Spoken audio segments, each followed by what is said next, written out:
Everyone, यहाँ पे CPC का हम लोग बेयर एक्ट डिस्कस कर रहे हैं for the purpose of prelims. जो भी अभी अपकमिंग एग्जाम्स होने वाले हैं तो उसका हम यहाँ पे क्विक रिवीजन कर रहे हैं। जो इंपॉर्टेंट चीजें हैं उनको देख रहे हैं। इसमें देखिए जो सारे के सारे सेक्शंस हैं और ऑर्डर 10 तक उसको हम डिस्कस कर चुके हैं। जिन लोगों ने नहीं देखा है उनको लिंक डिस्क्रिप्शन बॉक्स में मिल जाएगा। आज हम ऑर्डर 11 से लेके 20 तक डिस्कस करेंगे। तो चलिए ऑर्डर 11 को देखते हैं। ऑर्डर 11 जो है वो डिस्कवरी और इंस्पेक्शन में डील करता है। यहाँ पे रूल 1 to 11 इंटरोगेटरीज से रिलेटेड है। इंटरोगेटरीज क्या होती हैं? वो एक सेट ऑफ क्वेश्चंस होती हैं रिटन फॉर्म में। अब देखिए वो रूल 1 में क्या दिया गया है इसके रिगार्डिंग डिस्कवरी बाई इंटरोगेटरीज। यहाँ पे किसी भी सूट में प्लेंटिफ या डिफेंडेंट मतलब दोनों में से कोई भी पार्टी कोर्ट की परमिशन के साथ यहाँ पे इंटरोगेटरीज डिलीवर कर सकता है अपोजिट पार्टी को for the purpose of examination. लेकिन वो राइटिंग होना चाहिए, मतलब कि वो एक set of question examination purpose से अपोजिट पार्टी को डिलीवर कर सकता है, लेकिन यहाँ पे कोर्ट का जो परमिशन है वो जरूरी है। इसके बाद देखिए यहाँ पे प्रोवाइजो दिया गया है कि कोई भी पार्टी एक सेट से ज्यादा इंटरोगेटरीज डिलीवर नहीं करेगी without an order for that purpose, मतलब इसके लिए ऑर्डर होना जरूरी है। इसके बाद हम देखेंगे दूसरा प्रोवाइजो जो भी इम्पॉर्टेंट है कि अगर इंटरोगेटरीज यहाँ पे कोई भी मैटर इन क्वेश्चन से, जो सूट में मैटर इन क्वेश्चन है, अगर उससे रिलेटेड नहीं है तो उसको वहां पे इररिलेवेंट कंसीडर किया जाएगा। अब देखिए रूल 2 है particular interrogatories to be submitted. यहाँ पे जब भी पार्टी एप्लीकेशन बनाएंगी कोर्ट के परमिशन के लिए कि उनको इंटरोगेटरीज डिलीवर करना है, तो यहाँ पे जो कोर्ट उसको डिसाइड करेगा वो कब डिसाइड करेगा? With in 7 days. जिस दिन वो एप्लीकेशन बनाया गया है, फाइल किया गया है, उस दिन से लेके 7 दिन में कोर्ट उसको डिसाइड करेगा। तो ये जो पीरियड है 7 डेज का वो आपको रूल 2 में याद रखना है। रूल 7 है कि जो इंटरोगेटरीज हैं उसको सेट असाइड या स्ट्रक आउट भी किया जा सकता है। उसके लिए ग्राउंड दिए गए हैं। ये सेट असाइड हो सकता है इफ इट एग्जिबिटेड अनरीजनेबली और वेक्सेसियसली, और स्ट्रक आउट हो सकता है इस ग्राउंड पे कि वो प्रोलिक्स है, ऑपरेसिव है, अननेसेसरी है या स्कैंडलस है। और इसके रिगार्डिंग जो एप्लीकेशन बनेगा, मतलब कि सेट असाइड करने के लिए या स्ट्रक आउट करने के लिए जो एप्लीकेशन बनेगा वो 7 दिन के अंदर बनना चाहिए after the service of the interrogatories. मतलब कि जिस पार्टी को इंटरोगेटरी सर्व हुआ है वो उस दिन से 7 डेज के अंदर इसके रिगार्डिंग एप्लीकेशन फाइल कर सकता है। उसके बाद देखिए रूल 8, ये एफिडेविट इन आंसर फाइलिंग, मतलब कि यहाँ पे जितने भी इंट्रोगेटरीज का आंसर दिया जाएगा shall be answered by affidavit. वो एफिडेविट से सपोर्ट होना चाहिए and to be filed within 10 days, और वो 10 डेज के अंदर फाइल होना चाहिए, या कोर्ट यहाँ पे कोई भी पीरियड अलाउ कर सकती है। इसके बाद देखिए रूल 12, यहाँ पे मैं आपको वही रूल बता रही हूँ जो प्रीलिम्स के पॉइंट ऑफ व्यू से इम्पोर्टेंट है, और उसमें भी मैंने अंदर हाइलाइट्स कर दिए हैं जिससे प्रीलिम्स में क्वेश्चंस बन सकते हैं। रूल 12 देखिए, यहाँ पे डॉक्यूमेंट्स की डिस्कवरी से रिलेटेड एप्लीकेशन दिया जा सकता है। यहाँ पे कोई भी पार्टी बिना एफिडेविट फाइल किए हुए कोर्ट में अप्लाई कर सकती है इस ऑर्डर के लिए कि कोर्ट यहाँ पे ये डायरेक्ट करे दूसरी पार्टी को to make discovery on oath of the documents. ये ऑन ओथ वाला जो पॉइंट है वो बहुत ज्यादा यहाँ पे इम्पोर्टेंट है। Discovery on oath of the document जो उस पार्टी के पोजीशन या पावर में है और वो मैटर इन क्वेश्चन जो सूट में है उससे रिलेटेड है। क्या रिलेटेड है? वो डॉक्यूमेंट रिलेटेड है, लेकिन वो अदर पार्टी की पोजीशन और पावर में है, तो इसीलिए उसकी डिस्कवरी के लिए यहाँ पे दूसरी पार्टी एप्लीकेशन दे सकती है। इसके हियरिंग पे देखिए कोर्ट या तो इसको रिफ्यूज कर सकता है या एडजन कर सकता है, और उसको लगता है कि अगर डिस्कवरी जरूरी नहीं है तो वो नहीं भी देगा इसका ऑर्डर। ये टोटली यहाँ पे कोर्ट के डिस्क्रिप्शन पे छोड़ दिया गया है। उसके बाद 14 प्रोडक्शन ऑफ डॉक्यूमेंट, यहाँ पे कोर्ट के लिए ये लॉफुल है कि वो जब भी सूट पेंडिंग में है, during the pendency of suit, वो किसी भी पार्टी से किसी भी डॉक्यूमेंट के प्रोडक्शन के लिए यहाँ पे ऑर्डर दे सकता है अपॉन ओथ। यहाँ पे भी देखिए अपॉन ओथ जो है वो वर्ड यूज किया गया है उस डॉक्यूमेंट्स का जो डॉक्यूमेंट्स उसके पोजीशन या पावर में है और वो matter in question in such suit related है। तो उसके बाद देखिए ये रूल 14 जो है वो प्रोडक्शन से रिलेटेड था, और आपका रूल 12 12 जो है वो एप्लीकेशन फॉर डिस्कवरी से रिलेटेड था। दोनों में डिफरेंस याद रखिएगा। रूल 15 को देखेंगे, inspection of document refer to in pleading और एफिडेविट। यहाँ पे जो पार्टीज है सूट्स में जो इंटाइटल्ड हैं कि वो सेटलमेंट के इशू होने से पहले या इशू होने के समय वो दूसरी पार्टीज को नोटिस दे सकती हैं और वहां पे उनसे ये कह सकती हैं टू प्लीडिंग और affidavit reference is made to any document. जो किसी भी डॉक्यूमेंट में उन्होंने अगर कोई एफिडेविट रेफर किया है या प्लीडिंग से, और who has entered any document in any list annexed to his pleading, उनके प्लीडिंग के किसी भी लिस्ट में एनेक्स किया गया है, उसको प्रोड्यूस करने के लिए for the purpose of inspection. यहाँ पे इंस्पेक्शन पर्पज से उस डॉक्यूमेंट को प्रोड्यूस करने के लिए पार्टी कह सकती है। और ये जो इंपॉर्टेंट है, एट और before the settlement of issue, मतलब कि after the settlement of issue वो नहीं हो सकता है, और उसके लिए यहाँ पे उनको नोटिस देना होगा पार्टी को या उनकी प्लीडर को। रूल 20 देखिए, प्री मैच्योर डिस्कवरी है। इसके जो प्री मैच्योर डिस्कवरी से कुछ ऐसा प्रीलिम्स में क्वेश्चन नहीं बनता है, लेकिन हाँ ये आप जस्ट एज अ रूल जो है कि किस रूल में है इसको आप जरूर याद कर लीजिए। अब हम बात करेंगे ऑर्डर 12 की। ऑर्डर 12 एडमिशन है।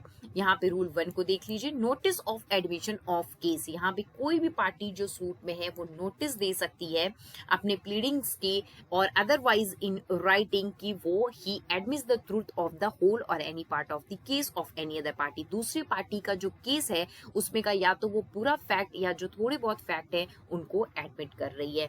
इसको हम कहते हैं नोटिस ऑफ एडमिशन। रूल 2 है नोटिस टू एडमिट डॉक्यूमेंट।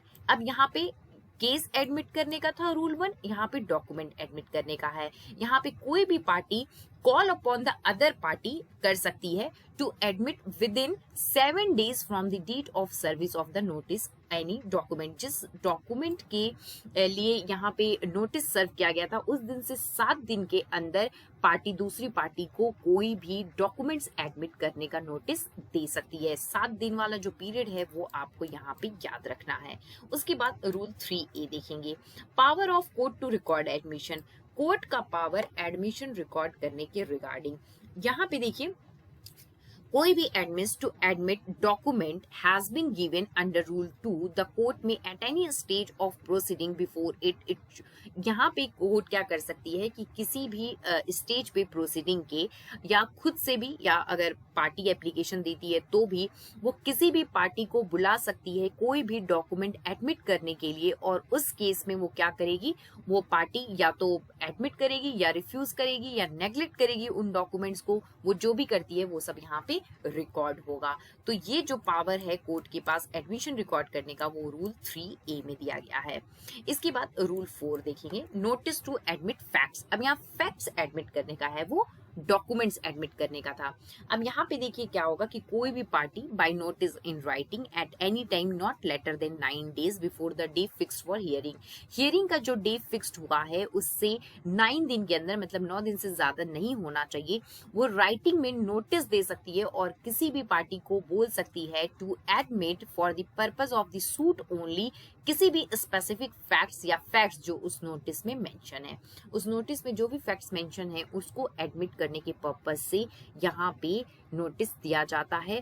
और इस केस में कि अगर वो रिफ्यूज करता है या नेग्लेक्ट करता है कि उसको एडमिट फैक्ट नहीं करने हैं with in 6 days after the service of such notice, मतलब पहले तो नोटिस दिया गया था 9 दिन के अंदर देना चाहिए जिस दिन हियरिंग की डेट फिक्स हुई है। अब वो नोटिस जिस दिन रिसीव हुआ है उस सर्व हुआ है उस दिन से 6 दिन के अंदर जो है 6 दिन के अंदर वो या तो रिफ्यूज कर रही है या नेग्लेक्ट कर रही है उस एडमिट को, अगर तो within such further time as may be allowed by the court the cost of proving such fact of fact shall be paid by the party so neglecting और रिफ्यूजिंग।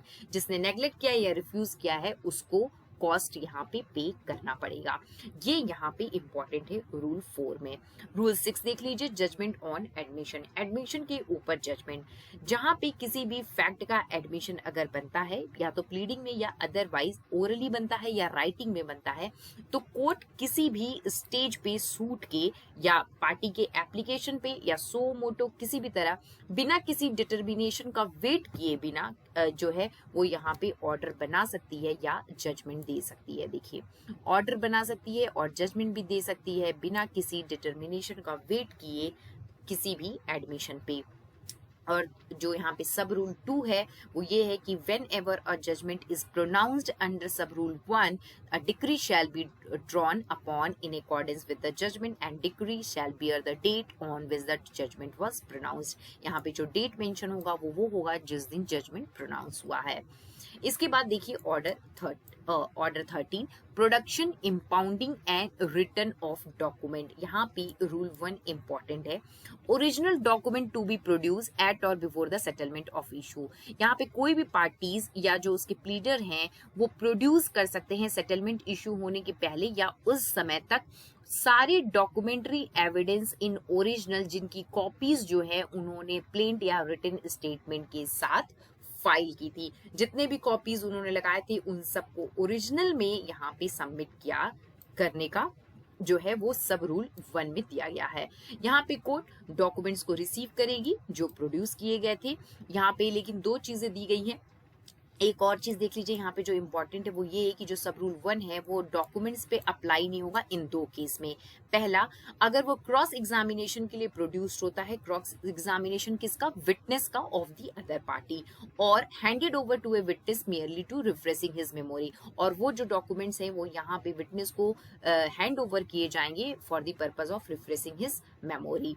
तो यहाँ के लिए ये रूल 1 इंपॉर्टेंट था।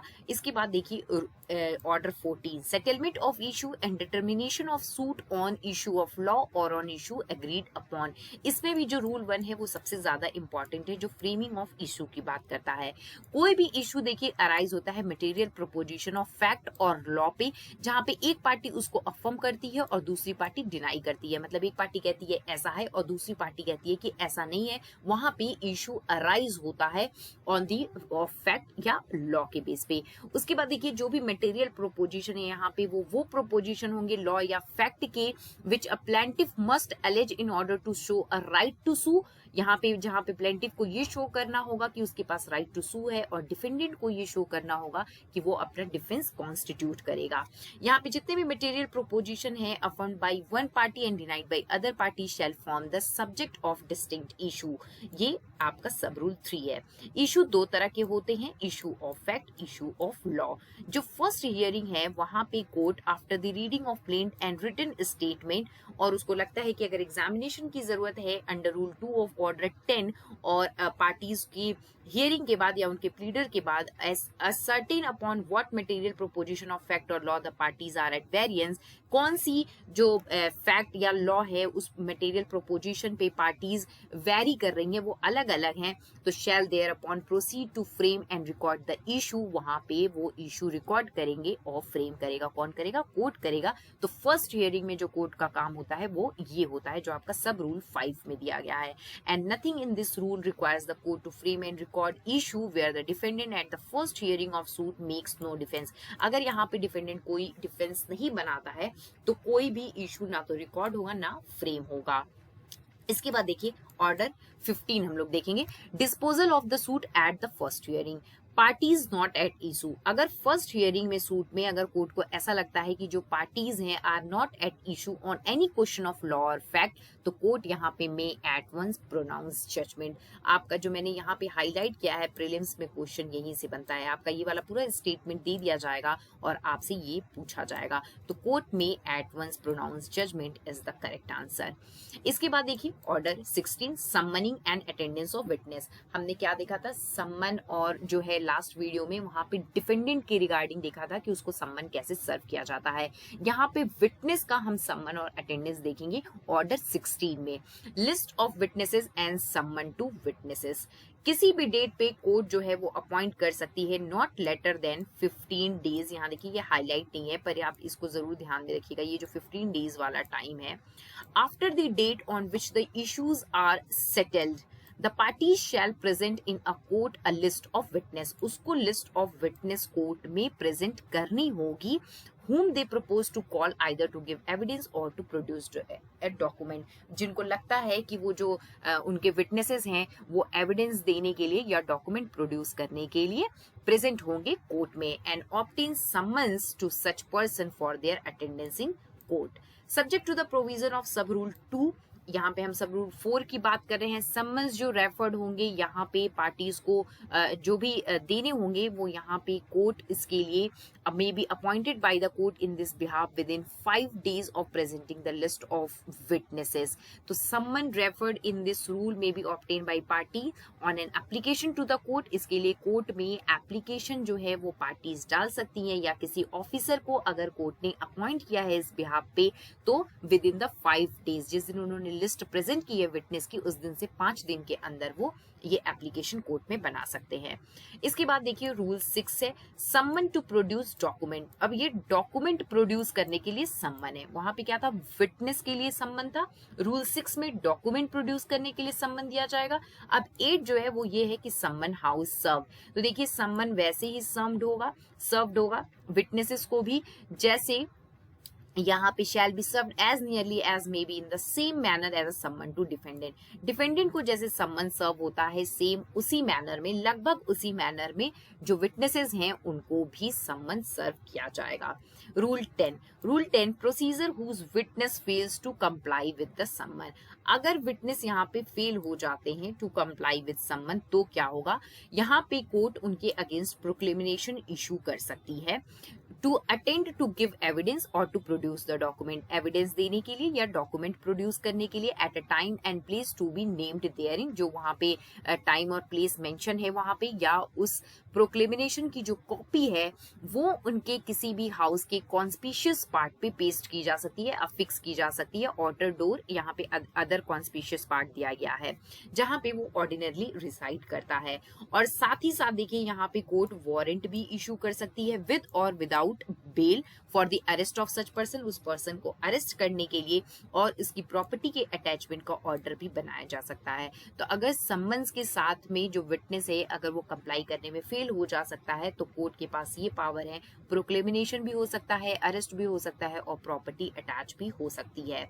इसके बाद देखेंगे हम लोग 16A attendance of witness confined और डिटेन्ड इन प्रिजन। जो जेल में रहते हैं उन अगर विटनेस को प्रोड्यूस करना है कोर्ट में या उनका अटेंडेंस लेना है तो उसके लिए देखिए क्या प्रोविजंस है वो यहाँ पे 16A में दिया गया है। तो यहाँ पे लेकिन जो पहला रूल है वो डेफिनेशन का है और डिफाइन किए गए हैं कुछ इंपॉर्टेंट वर्ड्स जैसे डिटेन में कौन कौन इंक्लूड्स होता है, detain under any law providing for preventive detention, ये यहाँ पे इंपॉर्टेंट है। प्रिजन में क्या क्या इंक्लूड्स होगा, वो प्लेस जिसको स्टेट गवर्नमेंट के द्वारा डिक्लेयर किया गया हो या जनरल या स्पेसिफिक ऑर्डर के द्वारा कि वो सब्सिडियरी जेल है या रिफॉर्मेटरी या ब्रोस्टल इंस्टीट्यूशन या कोई भी अदर इंस्टीट्यूशन उस टाइप का, तो उसको हम प्रिजन कहते हैं। ये जो प्रिजन वाला डेफिनेशन है ये प्रीलिम्स में आपसे पूछा जा सकता है तो आप इसको ध्यान से देख लेंगे कि किसको प्रिजन कहते हैं।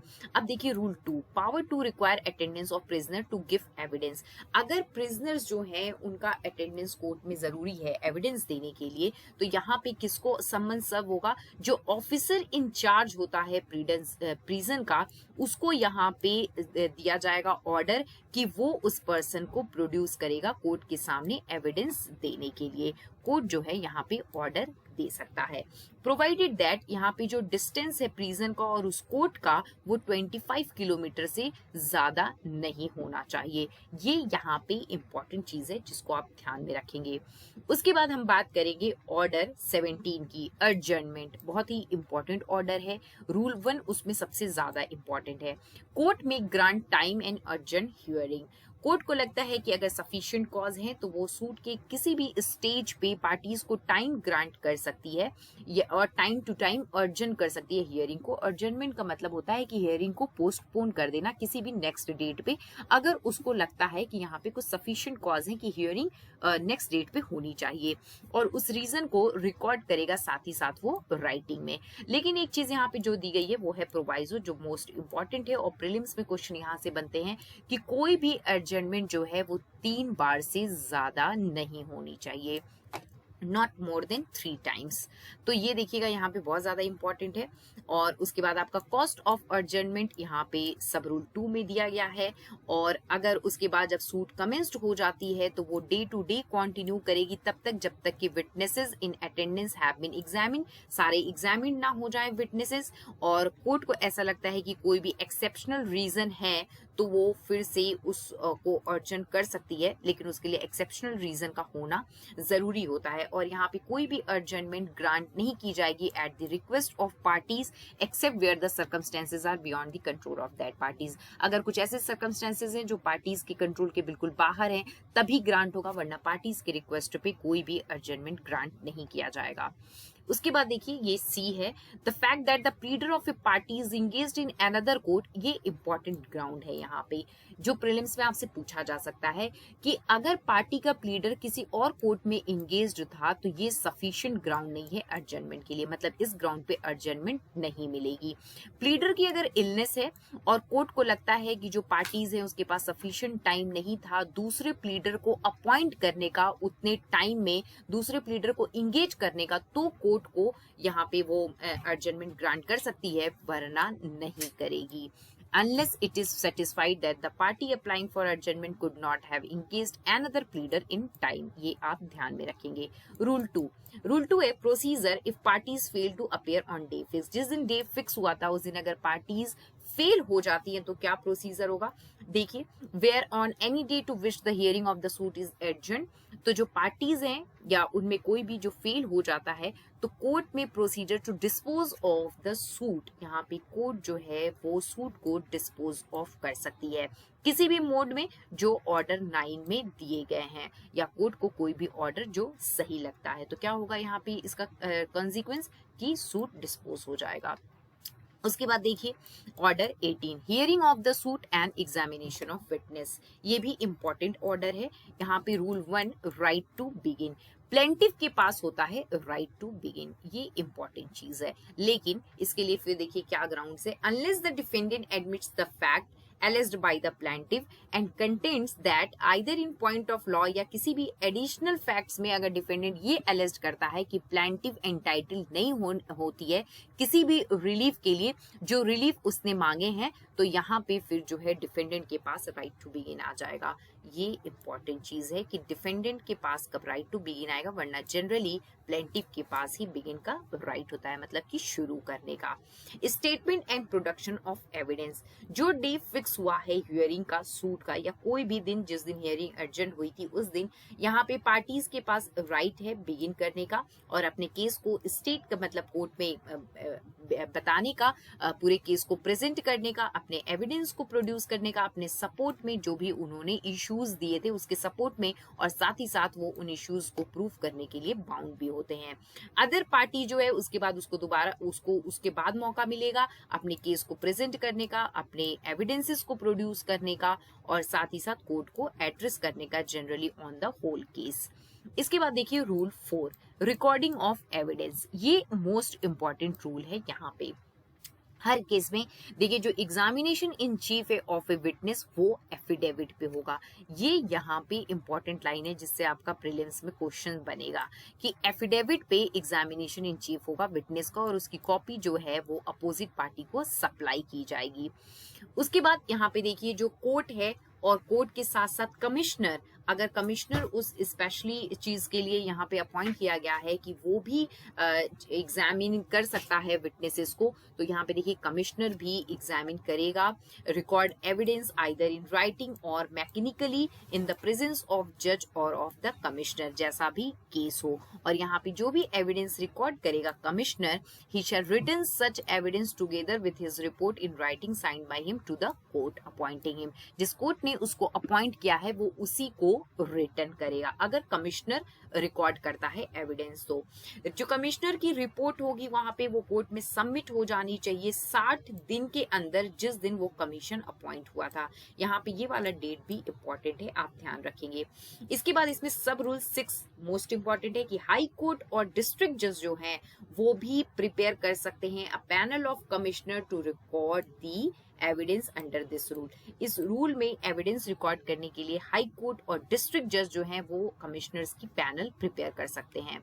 इसके बाद देखिए ऑर्डर 19 एफिडेविट है। यहाँ पे डायरेक्ट क्वेश्चन भी पूछता है कि किस ऑर्डर में एफिडेविट है, तो आप ऑर्डर याद कर लीजिए 19। इसमें एक ही रूल इंपॉर्टेंट है 1 जो है, इससे भी जनरली क्वेश्चंस नहीं आते हैं, लेकिन फिर भी आप देख लीजिए कि किसी भी टाइम पे अगर सफिशिएंट रीजन है ऑर्डर का कि कोई भी पर्टिकुलर फैक्ट या फैक्ट्स प्रूव्ड होने चाहिए एफिडेविट से, और the the affidavit of any witness may be read at the hearing, तो उन कंडीशंस पे at the court think is reasonable वो एफिडेविट के लिए बोल सकता है। उसके बाद देखिए यहाँ पे हम लोग लास्ट में डिस्कस करेंगे ऑर्डर 20, जजमेंट एंड डिक्री किस ऑर्डर में है ये भी पूछा जाता है, तो आप ऑर्डर ध्यान से देखेंगे। जजमेंट व्हेन प्रोनाउंस, जजमेंट कब प्रोनाउंस होगा, तो देखिए यहाँ पे कोर्ट जो है वो जजमेंट प्रोनाउंस करेगी ओपन कोर्ट में आइदर एट वंस, उसी समय जब वो केस को पूरा सुन लेती है, उस केस को सुनने के बाद या तो उसी समय वो जजमेंट प्रोनाउंस कर सकती है, या उसको लगता है कि किसी और फ्यूचर डेट में उसको प्रोनाउंस करना है तो वो डेट वहां पे उसको वो मेंशन कर देगी, डेट वहां पे फिक्स कर देगी उस पर्पस के लिए, और पार्टीज को नोटिस दे दिया जाएगा। यहाँ पे प्रोवाइजो देखिए बहुत इंपॉर्टेंट है, अगर सेम डे जजमेंट प्रोनाउंस नहीं हुआ है तो यहाँ पे कोर्ट उस जजमेंट को 30 दिन के अंदर देगी, प्रोनाउंस करेगी from the date on which the hearing of the case was concluded, जिस दिन हियरिंग उस केस का कंक्लूड हुआ था उस दिन से 30 दिन के अंदर। और उसके बाद भी अगर कोई एक्सेप्शनल और एक्स्ट्रा ऑर्डिनरी ग्राउंड्स हैं तो फिर वो फ्यूचर डे फिक्स कर सकता है, लेकिन वो भी फिर 60 दिन से ज्यादा नहीं होना चाहिए। तो यहाँ पे फर्स्ट में 30 दिन के लिए वो कर सकता है और उसके बाद ज्यादा से ज्यादा 60 दिन के लिए, तो आप इसको यहाँ पे ध्यान में रखिएगा। और वैसे एट वंस जो है, अगर आपसे ऑप्शन में पूछा जाता है कि केस को कंक्लूड करने के बाद, हियरिंग कंक्लूड करने के बाद जो जजमेंट देगी वो एट वंस। इसके बाद देखिए सब रूल 2, यहाँ पे जो रिटन जजमेंट प्रोनाउंस होगा, यहाँ पे जो फाइंडिंग्स होती हैं कोर्ट की, मेन फाइंडिंग्स होती हैं वो ही सफिशिएंट होता है प्रोनाउंस करना। कोई जरूरी नहीं है कि वो पूरा जजमेंट यहाँ पे कोर्ट जो है वो होल जजमेंट को रीड करे कोर्ट में। जजमेंट जो प्रोनाउंस होगा वो डिक्टेशन के थ्रू हो सकता है इन अ ओपन कोर्ट और to a short hand writer if the जज is specially empowered by the high court in this behalf.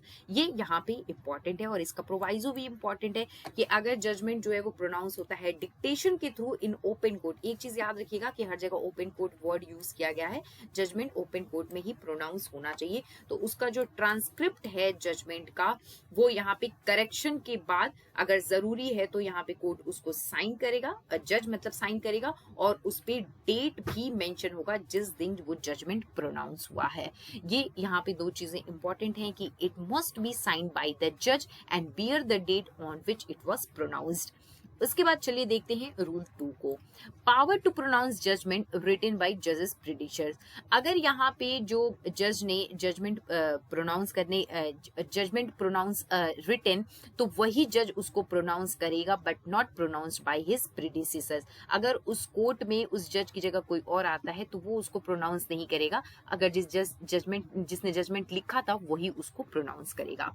Rule 3, judgement जो है यहाँ पे साइंड होना चाहिए, डेटेड होना चाहिए जज के द्वारा ओपन कोर्ट में जिस टाइम वो जजमेंट प्रोनाउंस कर रहा है, और एक बार उसने साइन कर दिया तो उसके बाद ना तो वो अल्टर्ड होगा ना उसमें कोई ऐड होगा, एक्सेप्ट जो ग्राउंड्स आपके 152 में दिए गए हैं। सेक्शन 152 मतलब कि अर्थमेटिकल और क्लैरिकल एरर है तभी सिर्फ वो अमेंड और अल्टर हो सकता है, नहीं तो और कोई मतलब सिग्नेचर के बाद इसमें और कुछ नहीं किया जा सकता।